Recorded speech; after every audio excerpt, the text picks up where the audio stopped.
This is not a love song intenta trazar una genealogía de las relaciones entre las artes visuales y la música pop desde la década de los 60 hasta la actualidad, y pone especial énfasis en aquellos momentos en los que los músicos y los artistas generaron su propio feedback.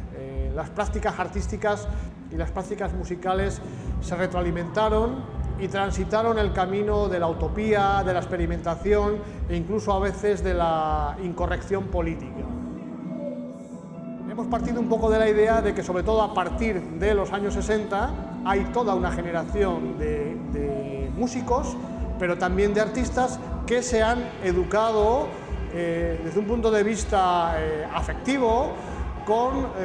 una nueva iconografía. Es la iconografía que genera la música pop, pero es también la iconografía que genera el nuevo arte que se está produciendo en esos momentos.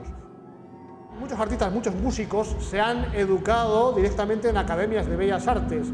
y ha habido a lo largo de los últimos 40 años pues muchos ejemplos de artistas que colaboraban con músicos y de músicos que en muchos casos tenían una formación como pintor, como escultor o como videocreador. Casos muy conocidos como David Bowie, como Syd Barrett, como Pete Townshend, como John Lennon, hasta ejemplos de bandas actuales cuyos integrantes son también artistas, caso de bandas como Sonic Youth, como Ren, como Fisher Spooner, etc. La exposición se centra en aquellos momentos